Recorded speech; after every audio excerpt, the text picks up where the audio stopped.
What's up guys, welcome to Supercars of London and another video down at Southern Sky Motors. They've invited me down to pick any car that I want to drive from their stock today, and I've picked this car. Behind me is a Sepang Blue Audi R8 V10 R-Tronic 2010, and this car, the reason that I'm making this video is probably because of the title, if I've titled it the way that I'm thinking in my head, but all of my friends discuss if you had £70,000 and you needed to buy one car that you had to daily but at the same time you could have a lot of fun in, what car would you be?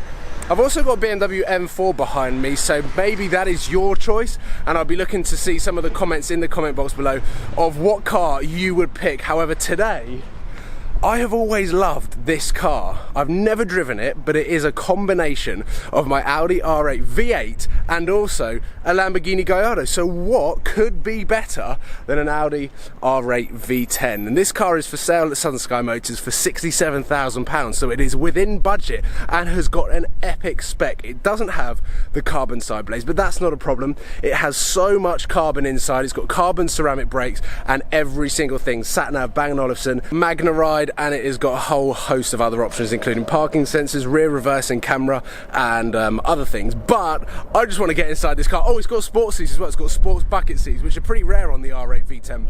So let's jump in, go for a drive with Grant, who is going to be my cameraman because this camera is too heavy to stick up on the windscreen. So let's go.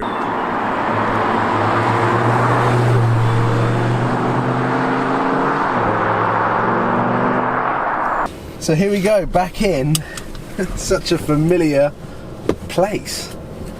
But this is R-Tronic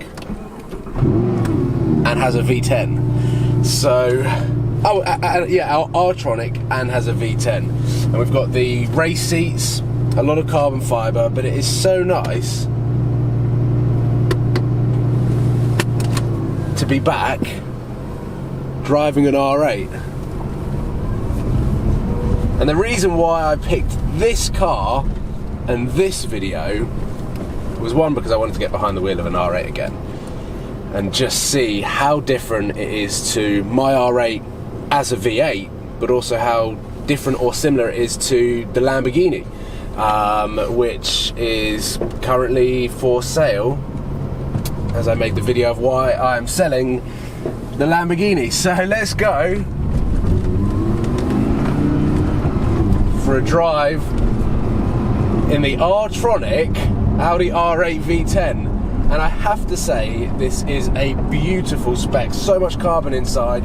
We've got the race seats that are very, very hugging. We also got we do have the suspension, which I can tick, and then it becomes a lot more softer and more of a cruiser. This has actually got a mega spec.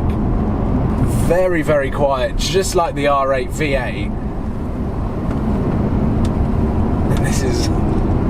It feels like home. This is so bizarre. I've literally just arrived at Southern Sky Motors and jumped into an R8, which is so familiar for me, having spent pretty much every day for 18 months inside one. I'm really intrigued to put the R-Tronic gearbox to the test, and also the 5-litre V10 behind. It's got a lot more power than the V8. And Grant also warned me that this has got carbon ceramic brakes as well, which is a massive optional extra on a car this sort of age, I suppose. You can hear the V10 whirring up, which is a Lamborghini engine. So this car is a complete merge of my R8 V8 and the Lamborghini LP 560. And I have to say, it is good to be back in an R8. It just feels wicked. The steering wheel, however, is so different to the Lamborghini. It's exactly the same shape with the flat bottom steering wheel, but it's so much more thin up at the top, and I comment quite a lot on the Lamborghini and even on the AMG GTS that the steering wheel is a lot more chunkier, which I think I prefer. So once we get onto some open road, I'm going to stick it into manual mode, use the paddles that I've got here behind the steering wheel, stick it in sport mode as well, and hopefully the exhaust valves will open up and we can have some fun.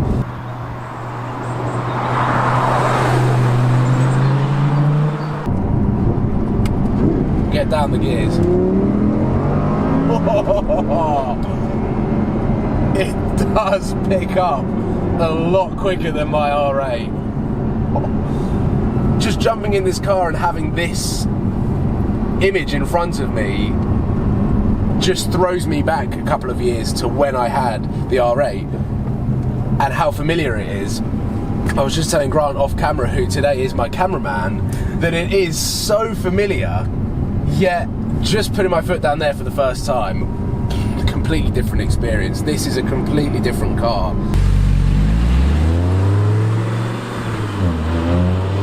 Now, the one thing that I love about the Audi R8 package, right from the first R8s, is that they are almost faultless. They are so clinical, with the Audi badge on the front and the Audi German engineering with a bit of Lamborghini flair. This car, the Mark I, the first generation R8, is still loved by so many people. And comment below if you still love the old R8 over the new look that they've literally just announced, just launched, and you start seeing them on the road. I personally think that it is a development. The new one is a development, and obviously it is crazy power and crazy performance, 602 brake horsepower, as quick as a Lamborghini Huracan, and not far off a Bugatti Veyron off the line. In a car that costs 150 grand, it is insane. However, as some of you may be following my journey of what I'm going to be doing to replace the Lamborghini, the R8 V10 Plus was/is still a consideration.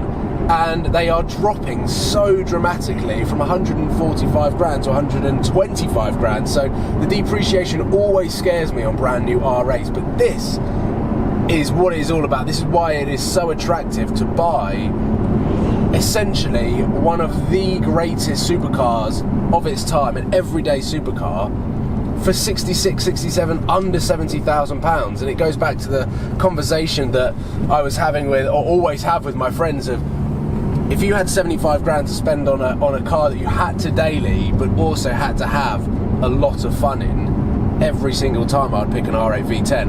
And I never drove one. I never actually drove this particular version of the car. I drove the facelifted V10 with the S-tronic gearbox, but I never drove on with an R-tronic. And yes, it's a single clutch gearbox, so if anyone's used to a double clutch gearbox, they might feel that it's a little bit dated. But honestly, if you're on these country roads and you're banging it through the gears, it's just as entertaining, if not more entertaining, to have the sort of dramatic pantomime as the single clutch gearbox is. And carbon ceramic brakes really make a difference when you're braking.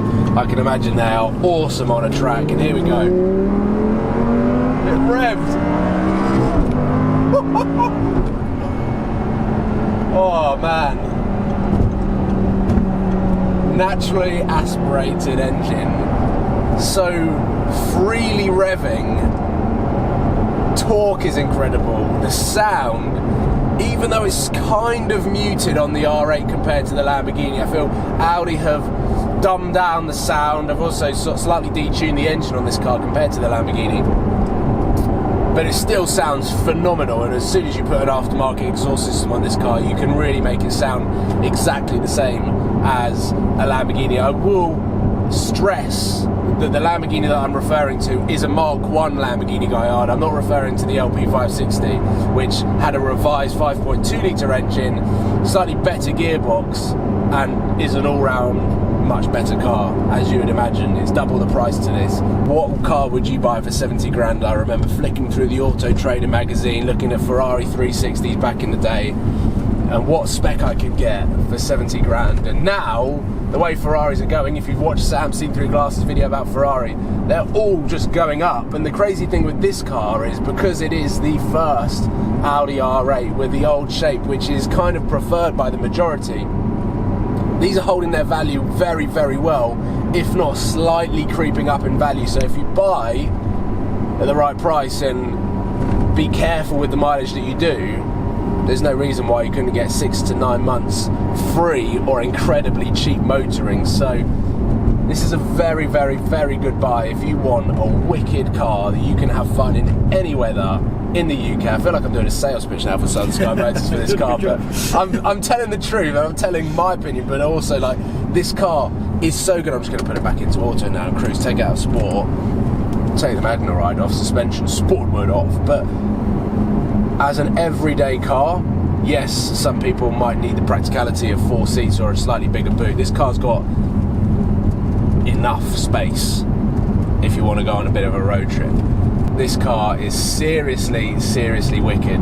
And the V10 side blades, actually looking in the rear view, in the wing mirrors now, so much more aggressive than the V8. So much more aggressive, and you get the big shoulders at the back of the car. This car was designed perfectly by Audi, which is why they are struggling to win over the public on the new one. I still think I prefer the new one. I just think it's slightly more futuristic, looks a bit more aggressive, and on the road they look incredible and they sound absolutely phenomenal. But there's no reason why you can't make this car with an aftermarket exhaust sound just as good. So with that being said, I think it's time to head back to Southern Sky Motors. What a wicked car.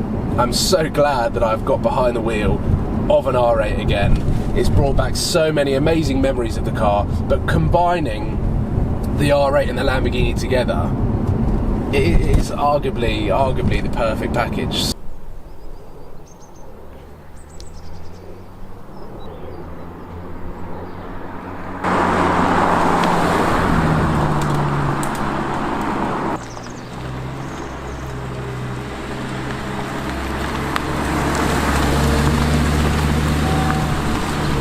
Well, that was a lot of fun. Epic drive, and so good to be behind the wheel of an Audi R8, the V10 model with carbon ceramic brakes and an R-tronic gearbox. And I'm out of breath, as you would have seen. I actually had to run pretty much the length of this road to get those shots of it pulling into Southern Sky Motors. So thank you for watching. Please give it a thumbs up and comment below, what would you spend £70,000 on if you needed to buy one car that you had to have fun in, but at the same time you had to daily as well? My choice would be that car behind. So thank you for watching. Please subscribe if you haven't already, and I look forward to seeing you very soon for more Supercars of London. Whew.